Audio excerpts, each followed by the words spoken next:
ایک شخص نے ایک غلام کو خریدا۔ جس وقت غلام کو خریدا تو اس غلام نے 3 شرطیں مقرر کی، اپنے آقا کے سامنے 3 شرطیں بیان کی کہ اگر آپ کو یہ 3 شرطیں منظور ہیں تو یقیناً میں آپ کا غلام بننے کے لیے راضی ہوں۔ میری پہلی شرط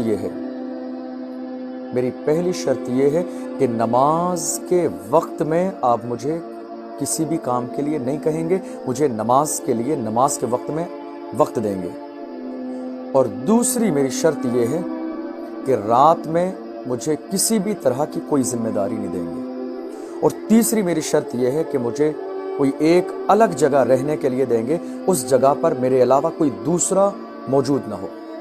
پہلی شرط کہ آپ مجھے نماز کے وقت میں نماز پڑھنے کے لیے وقت دیں گے، رات میں کوئی کام نہیں لیں گے، اور تیسرا مجھے رہنے کے لیے الگ جگہ دیں گے۔ اس شخص نے ان تینوں شرطوں کو منظور کر لیا۔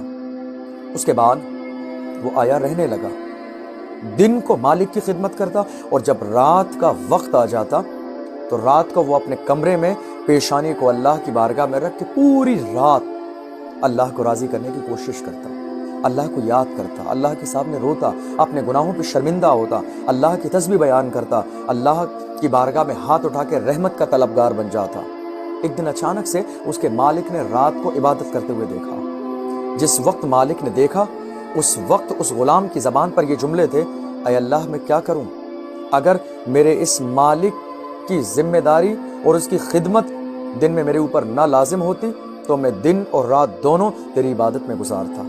اے اللہ میں کیا کروں، میں مجبور ہوں کہ اس آقا کی خدمت دن میں میرے لیے لازم ہے کہ میں پورا دن اس آقا کی خدمت میں گزارتا ہوں۔ اگر مجھے دن بھی مل گیا ہوتا تیری عبادت کے لیے تو اے اللہ میں اپنی دن اور رات کو تیری عبادت میں گزارتا۔ اللہ اکبر۔ اس مالک نے سن لیا۔ دوسری رات آئی، اپنی بیوی کو بلایا اور دیکھنے کے لیے کہا۔ مالک اور اس کی بیوی پوری رات اس غلام کی اس آرزو کو سنتی رہی۔ وہ روتا رہا، اللہ کے سامنے گڑگڑاتا رہا، دعائیں کرتا رہا، پیشانی جھکاتا رہا، اللہ سے رحمت کا طلبگار بنا رہا، اللہ کی رحمتوں کا سوالی بنا رہا۔ جب صبح کا وقت آیا تو ان دونوں نے اس غلام کو بلایا اور کہا، ادھر آؤ، ہم نے رات کو تمہیں عبادت کرتے دیکھا ہے اور ہم تمہیں اللہ کی عبادت کے لیے آزاد کر رہے ہیں کہ تم دن میں بھی عبادت کرو اور رات میں بھی عبادت کرو۔ اللہ اکبر۔ ایک انسان روتا ہے، پورے دن کام کرتا ہے، پورے دن محنت کرنے کے بعد جب شام کو موقع ملتا ہے تو پیشانی اللہ کی بارگاہ میں جھکاتا ہے۔ وہ جانتا ہے صرف دنیا کی دولت یا دنیا کے مال سے ہرگز کام نہیں چلے گا، دنیا میں مگن ہو جانے سے بالکل کام نہیں چلے گا۔ یقین اللہ کے سامنے پیشانی جھکانا یہ زندگی کی علامت ہے، یقین کی علامت ہے، یہ کامیابی کی علامت ہے۔ اس شخص نے کہا اللہ کی بارگاہ میں ہاتھ اٹھا کے، اے اللہ میں نے اپنے آپ کو چھپائے رکھا، آج تو نے ان دونوں کے سامنے میرے راز کو ظاہر کر دیا۔ اے اللہ تو نے میرا راز ظاہر کر دیا، اب میں اس دنیا میں نہیں رہنا چاہتا ہوں۔ بس اتنا کہا اور اس کی روح قفس انسانی سے پرواز کر انتقال ہو گیا۔ انا للہ و انا الیہ راجعون۔ اے اللہ تو نے میرے راز کو ظاہر کر دیا، دنیا کے لوگوں نے میرا راز جان لیا جو صرف تیرے اور میرے درمیان تھا، انہوں نے میرے راز کو جان لیا۔ اے اللہ اب میں اس دنیا میں رہنا نہیں چاہتا ہوں۔ بس اتنا کہا اور اس کا انتقال ہو گیا۔ ذرا غور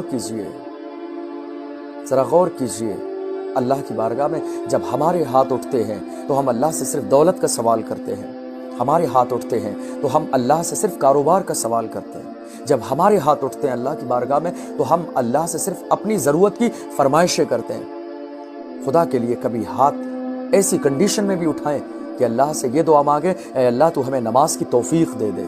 کبھی ایسے بھی ہاتھ اٹھائیں کہ اللہ سے اس بات کی توفیق مانگیں کہ اے اللہ تو ہمیں اپنے گناہوں پر شرمندہ ہونے کی توفیق عطا فرما۔ کبھی ایسی بھی دعا مانگیں اللہ کے سامنے، اے اللہ تو ہمیں رونے والی آنکھیں عطا فرما۔ کبھی اللہ کے سامنے یہ بھی دعا مانگیں، اے پروردگار عالم ہم جب تک دنیا میں رہیں ایمان کے ساتھ رہیں، اور جب ہمارا خاتمہ ہو تو اے اللہ ہمیں مرتے وقت میں کلمہ نصیب فرما۔ کبھی یہ بھی دعا مانگیں۔ اگر آپ کا مزاج یہ بن جائے کہ اللہ کی بارگاہ میں اللہ کا قرب مانگنے لگیں، عبادت کی توفیق مانگنے لگیں، تو آپ یقین جانیں آپ اللہ کے ایسے بندے ہیں جس بندے سے اللہ محبت فرماتا ہے، اور اللہ جس بندے سے محبت فرماتا ہے اسے اپنی طرف آنے کا موقع عطا فرماتا ہے۔